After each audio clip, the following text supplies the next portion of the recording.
ljúka hérna við þennan kafla inngang að spanvélum og síðasti punkturinn sem ég ætla að fara í hérna í þessum 17. fyrirlestri, það samband snúningshraða, tíðni og fjölda póla. Og við erum náttúrulega að tala þetta og eigum að sjá fyrir okkur hvað það þýðir að fjölga pólum í svona vél. Það sem gerist það að við þurfum ekki eins háan snúningshraða, ekki eins hraðan snúning á vél, og fjöldi póla hefur sem sagt, eins og áður segir, áhrif á jöfnur snúningshraða. Við skulum sem sagt gera fyrir því að fjöldi póla sé P, lægsta gildi er 2, P getur verið þá sem sagt 2, 4, 6, 8 jöfn tala, þar sem að pólarnir koma alltaf fyrir í pólpörum, þar að segja norður og suðurskaut. Og við skulum hugsa okkur að F1 eða jafnvel Fs sé tákn fyrir tíðni statorströmsins í hertz, og Fs þá samfassaða synkróntíðni, og F1 vísa til þess að við hugsum okkur að statorinn sé einhvers konar vafningu númer 1, en rótorinn þá samsvarandi vafningu númer 2. Við komum aðeins að þessu hérna í næsta fyrirlestri, þar sem við ætlum að fara að tala líkön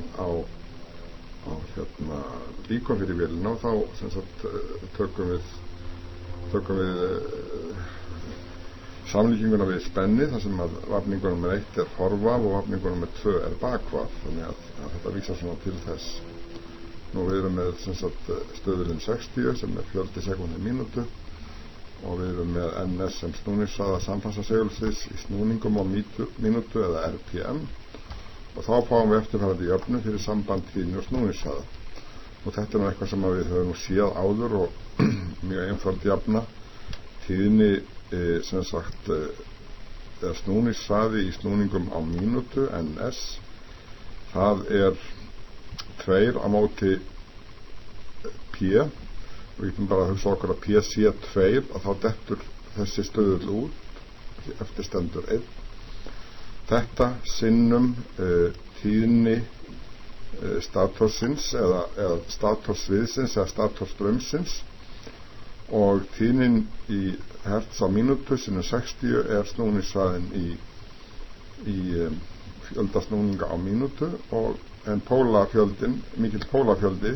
hátt p fyrir neðastrikk, hann minnkar snúningshraðan. Þannig eftir stendur hérna sem sagt þessi jafna fyrir sem sagt samband á milli snúningshraða og tíðni synkrónsviðsins þegar við höfum gefin fjölda póla. Og við getum þá á sama hátt einangrað tíðnina ef við höfum þekktan snúningshraða og við höfum þekktan fjölda póla, að þá samsvara það ákveðinni tíðni á stator eða hluta 1 í vélinni sem það stator, eða á samfassa tíðni vélarinnar þá Fs eða F1. Þannig til dæmis eða staði hérna 3000 og staði hérna 2, þá myndi vera hérna 3000 móti 60, og það myndi vera 50 hertz. Þannig að þetta sem sagt það sem við þekkjum hingað til. Nú raunverulega tökum þessa formúlur og heimfærum hugtakið slipp eða sleitu, og þetta formúlan sem vorum enda við að tala samband raunverulega tíðninnar á vélarhluta 1 við samfassa snúningshraða rótors, samfassa snúningshraða tíðninnar á sviðinu sem snýst í loftbylinu, tíðni sem spanast upp á hluta númer 2 í vélinni, og það kallað F2. Það að segja tíðni riðströmsins á rótor þá fæst þessi formúla hér. Það í rauninni mismunur á synkronhraða og raunverulega snúningshraða rótors. Og nú munum við hérna áðan þennan mismun sem NS það var 3000 og N var 2000 og þá var þessi mismunur 1000 og ef það eru tveir pólar þá eru 2000 á móti 120 og við höfum líklega fengið þar út 2000 á móti 120 við höfum fengið út 16 Hz sem ég ætla að reikna hérna 16,7 Hz sem við fengum út úr dæminu áðan. Nú ef við munum formúluna fyrir slipp eða sleitu að í stað fyrir að segja hérna ns mínus n getum við sett s sinnum ns sem sagt að s sinnum ns í rauninni þetta frávik. S hlutfallslegt frávik frá synkron viðmiðunni og s sinnum ns þá í rauninni stærðin á þessu fráviki mælt í rpm. Setjum þetta sem sagt hérna inn í staðin fyrir þetta eða víxlum á þessum tveimur stærðum og nú get ég í rauninni stungið síðan þessari fyrstu jöfnu hérna inn og við það þá fáum við síðustu jöfnuna hérna tíðinni á þessum tveimur hlutum vélarinnar á enskunni þetta kalla member hluti eða member nummer 1 það statorinn tíðnin á honum F1 hluti eða member nummer 2 það rotorinn og tíðnin á honum F2 og við erum að tala sem sagt raftíðni í vafningum þessara hluta vélarinnar. Sambandið á milli sem sagt þannig að þetta mikilvæg formúla fyrir samband sleitu og hvernig hún tengir saman tíðni á þessum tveimur mikilvæga hlutum vélarinnar, rotor og stator. Þetta var í rauninni bara inngangurinn að skilgreiningu á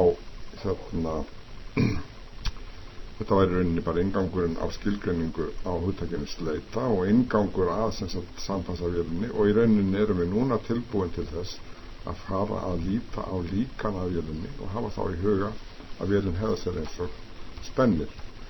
Og hér sem sagt eins og áður hefur fyllt þessum skegnum mínum þá hérna listi yfir hérna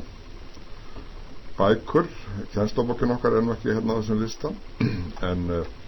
hér til dæmis bókin sem ég hef verið að nefna sem áhugaverð ef að menn vilja kynna sér svona efni verða góðir kynna sér það sem skrifað þetta efni og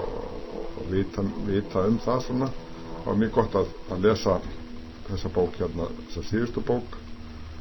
og eins þetta mjög góð bók hérna, þetta bók sem við notum hérna sem kennslubók eftir sen hún orðin svolítið gömul, orðin 10 ára gömul og hefur svona hvað við segja vissa galla þannig að þetta sem sagt svona stutt bara yfirleitt yfir nokkrar bækur